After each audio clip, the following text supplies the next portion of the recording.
Today's the day. We're going to get some answers, hopefully. We're going to do 2 oil changes in the car. I wasn't unfortunately able to get 2 SuperTech filters, so I had to get 1 cheap SuperTech filter and then 1 Fram. We'll run the Fram one first because it's probably the more expensive of the 2. I don't know the quality of the filtration, but we'll run that one first. Then we'll run the SuperTech after. There's only one thing that comes to mind, and that would be the cam caps. Those could be wearing unevenly because we probably didn't do the correct order of those, but we can take a look at that after all this is said and done. Otherwise, the flakes are usually a sign of bearing failure, but those are fresh bearings. This engine hasn't really been driven, and this was the first oil change since we got things running, so it seems to be fine. It's not spinning. Car runs like it has been, so we're just going to add oil, swap out the filter. So we're going to swap that out for one of the cheapies, and then we're going to go from there. So as it was mentioned before, this car is still quite... Yeah, so the reason we're doing all this now is to make sure that we're investing our time. This ECU, and then connect the battery, pour oil in, swap the filter. We're going to run this car, and everything should be good. The Perlator is an $8 filter. They're the 20K. They're supposed to be some of the better ones on the market right now, so... supposed to be. I didn't run the car because I didn't have any oil in it, so we'll just take this filter off. Ouch. If the engine's shot, I'm not going to continue to invest in it, and then we're going to find out what we want to do next with the car. Obviously the chassis is fine, everything is put together now, but I want to make sure that we're doing a good job of getting things sorted where they can be. So the SuperTechs are smaller. And the 7317s, the original Frams, that's the size it's supposed to go on these Civics. It's the same thing on the D series. You know, knowing Ty, he'd probably forget to put oil in this thing before he ran it. Car would have been fine. So, I mean, obviously, we do things a little different over here, but see if I can avoid spilling.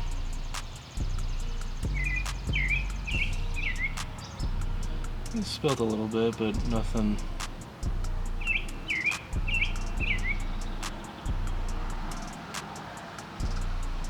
It's about 5 quarts. Get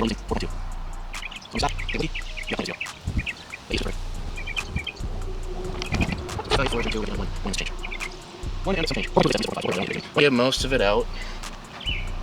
Check this measurement. Looks like we're at about 1 right now, so we'll do a little bit more, and then we'll. Alright, so camera's getting hot. That's the only problem with these black ones. Maybe the white one would be better sufficient for this weather, which is probably why they offer it. I just think the white looked retarded. Battery's hooked up. I just undid the one side clamp. I got all the stuff there. Everything seems to be ready to go. I didn't leave any rags or nothing in here. All the rags are taken out there. Oil is in. Filter is on.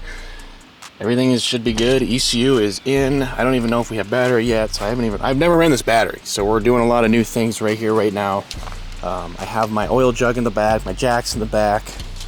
Today is going to be quite the operation, but something that you guys probably didn't know about my car is that it does not require any sort of clutch to start. So we do have battery. Cars, we want to make sure we're out of gear. Battery, yes sir. Starts right up. That battery's fantastic. Now we're going to idle this car for quite a bit. I want to get fluid in there. I mean, it started right up. Get an animal, it sounds sick.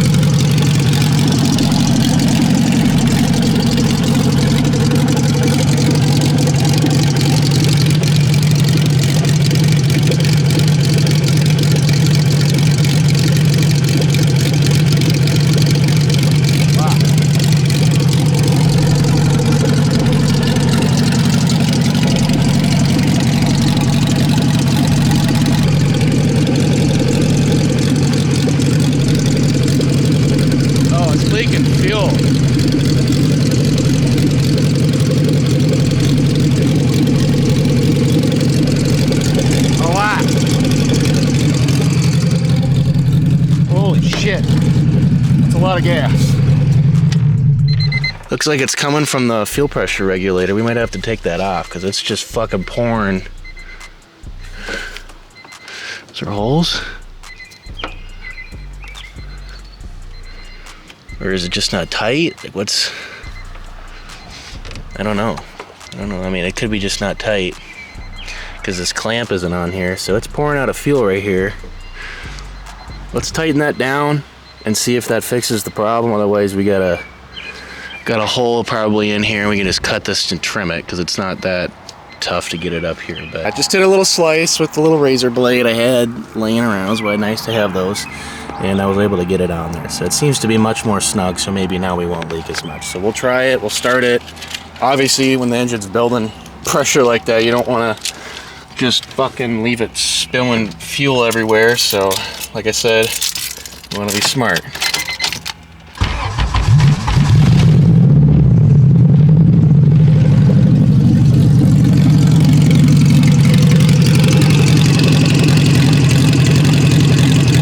Yeah, I think we're good now. It was that line right there, so we're good now.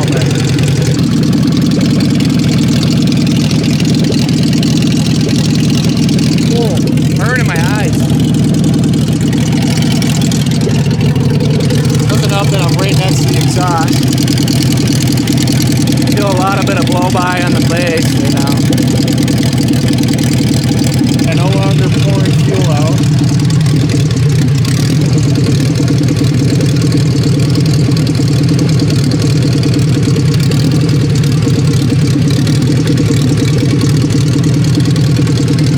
Something's coming out back here.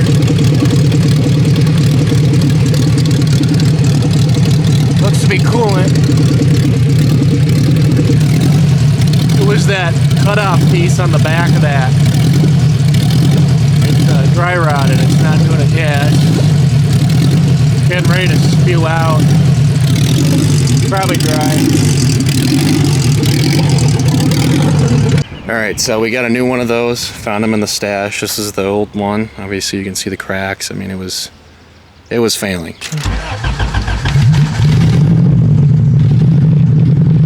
Alright. Let's take a lookie. No longer leaking. I think we're okay.